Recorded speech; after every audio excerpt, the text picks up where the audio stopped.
Hey everyone, just wanted to run you through the details of the new update that's coming out on the 23rd. So we obviously don't have it yet, but there are a lot of things in here. So sit back and let's walk through it. First of all, 3 new maps. Well, okay, it looks slightly Halloweenish, Friar's Lantern, but we'll see what they look like. Not giving too much about the description quite yet. We do get a new game mode, the Epicenter mode, which if you have ever played or seen Warships on PC, you're already familiar with. It's 3 concentric circles and the center circle gives the most points. So these can be quite interesting. We're not gonna get them quite yet in live gaming, just in training centers. But I assume that eventually they will go into regular battles as well at some point, or maybe into events. We'll find out. Battle medals. We get a whole new battle medals. So it doesn't get boring, I guess. I mean, nothing really that I'm super I'm super curious about here. This is the big one. This we're gonna need to have a talk about. So, fire and flooding resistance. Now, previously, fire and flooding resistance was literally an attribute or a factor that was giving you a chance of, well, not being set on fire or flooded by a torpedo hit. And it didn't really work all that well. So, you know, if every shell has a fire chance and you get hit by a lot of shells, eventually something will get through. And once you have a fire or 2 fires and you run your damage con and the damage con's on cooldown, there's nothing really you can do. So HE spammers, like ships especially with 150mm guns, which have a decent fire rate and a rapid firing, like the Bayard that was released quite a while ago, or the American light cruisers in the higher tiers.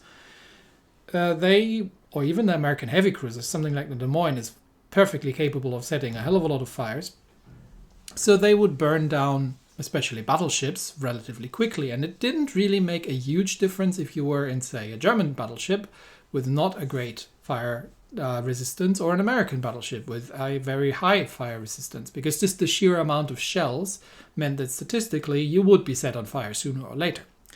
So this change here means that the fire and flooding resistance factor, and I had to read this 3 times, doesn't just mean that it is a reduction to the chance of being set on fire on every shell impact. It actually reduces the amount of damage that you're taking. And the same goes for the flooding.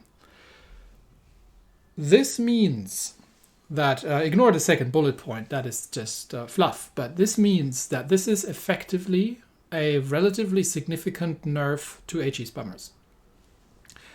Because previously, where once you had set a fire, it would burn and do the amount of damage minus the respective captain skill. This means that suddenly, for example, in tier 10 with a full resistance build Monty, you will be doing almost 40% less damage with your fires. So this hits HE spammers and to a degree carriers, because it also hits the flooding.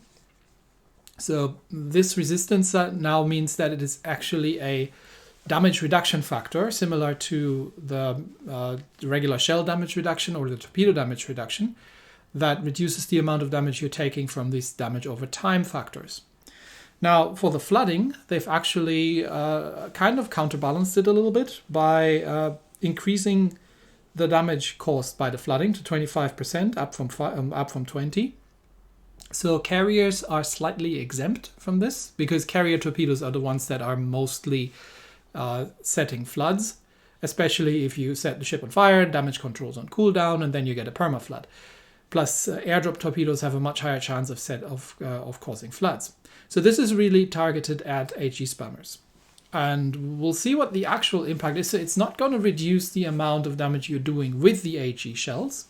It's going to reduce the amount of damage you're going to be able to do with fires. And as a cruiser player, I say I'd actually welcome this, because it was honestly too easy with HE spamming cruisers to burn down battleships. With mobile light cruisers, if played correctly and kited correctly, battleships don't stand a chance. Something like an Atlanta can burn down almost anything, and there's very little battleships can do, because you can just sail straight away from them, and they don't have a great chance of hitting you if you're not giving them broadside. So an HE spamming light cruiser was an extremely dangerous opponent for battleships, and an extremely frustrating opponent when played correctly. Things like the Shores, the Shapayev, the Kutyuzov, with very long range 150 mils. They are very difficult to hit if they know what they're doing at range, and they can very much frustrate battleship players. So this has been, well, to a degree nerfed. Not completely. I mean, you can still do this. You're just not going to get the same amount of damage in. And it actually makes the fire and flooding resistance a little more than just kind of an afterthought, because the difference really wasn't all that great. So this is an interesting change. And I think this is a good change, but time will tell. We'll have to see how this effectively plays out.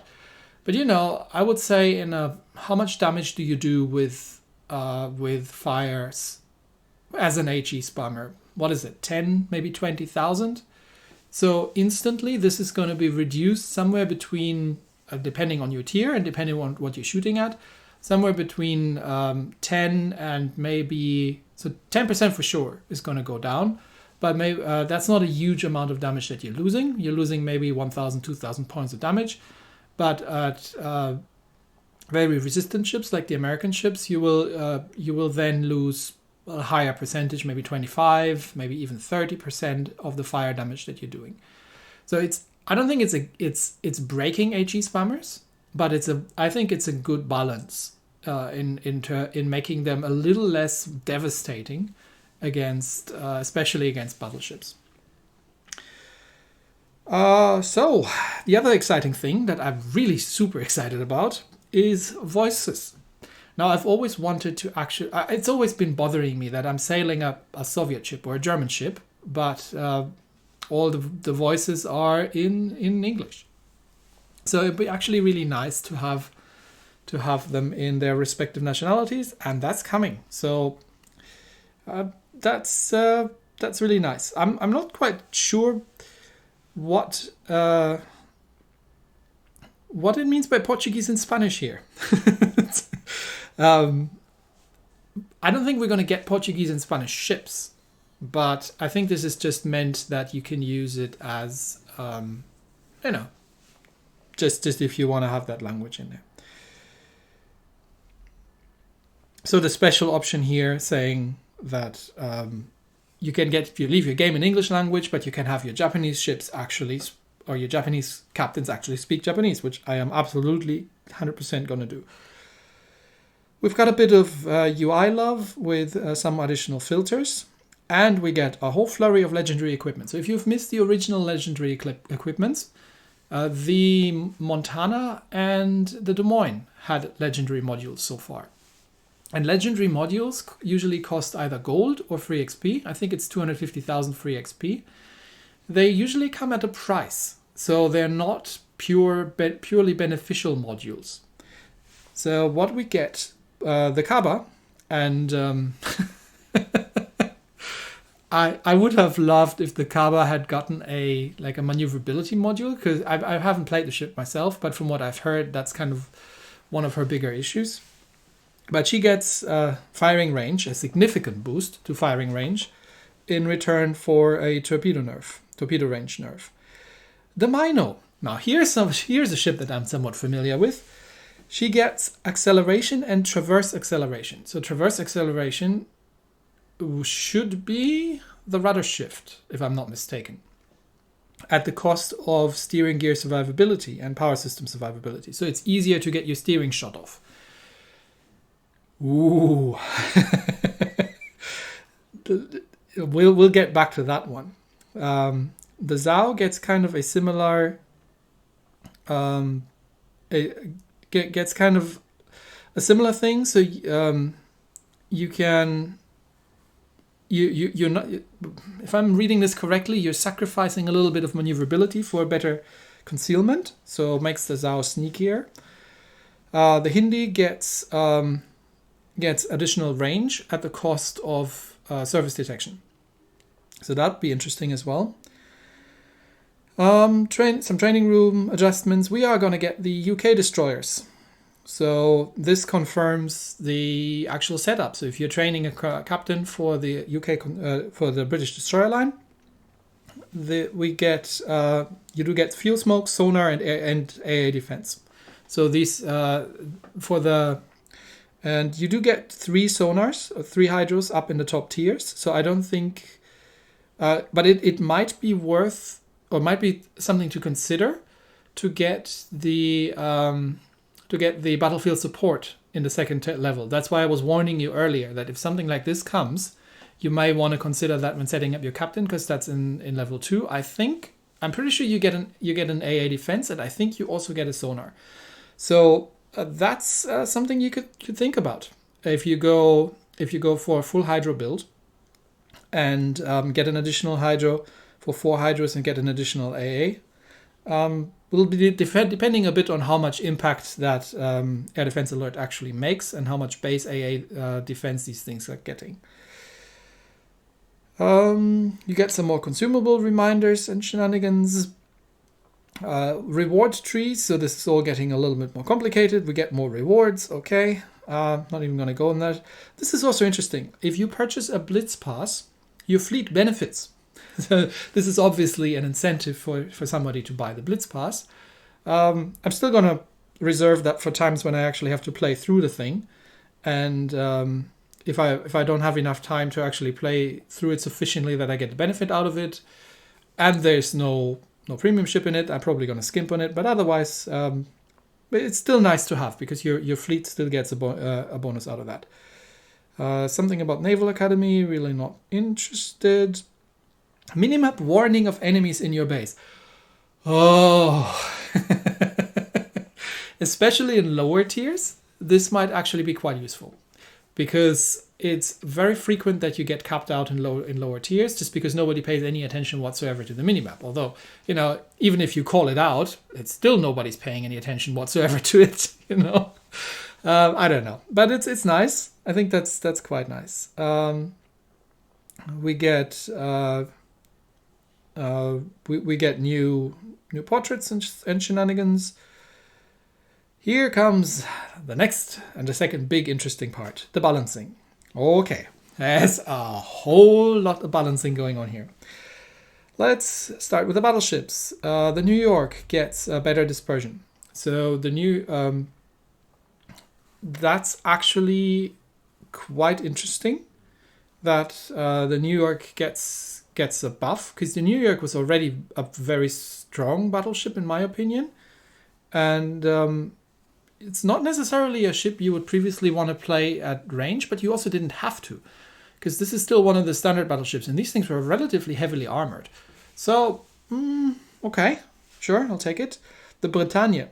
Yes, the Britannia has, in my opinion, suffered quite a bit, especially from her underpowered guns. So if you can play her a bit at longer range and use plunging fire against enemy ships to get through the relatively thin deck armor at this tier, then that's a nice compensation for the caliber that errs on the low side here. The Amagi gets better torpedo protection. So does the Key. I mean, the Japanese battleships tend to have pretty good torpedo protection to begin with. So this is just a slight increase. Lenin, I haven't actually played the Lenin, but it appears that she gets an additional damage con. So that's interesting. The Georgia gets an engine accelerator. Okay, sure.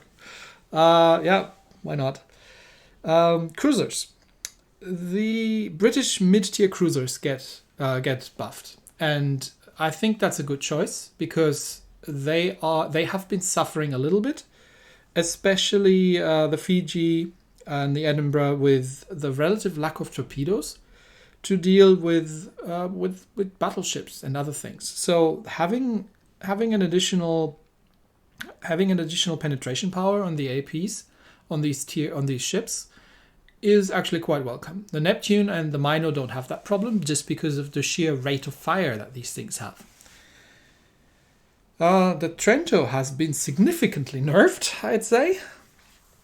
So she gets a range nerf and quite a bit of a reload speed increase. The Budyonny gets a better HE shell. I mean, the Budyonny was already a pretty good ship, but she's got the... Did the Budyonny get the 180s? It's been so long that I have played the Russian, the Soviet line, so can't remember if she gets the 180s. But having she already had pretty good guns, so just be aware that the HE has a bit more penetration. The Hipper gets a range buff. Okay, I'll take it. I mean, the Hipper is not a ranged ship, but sure, why not?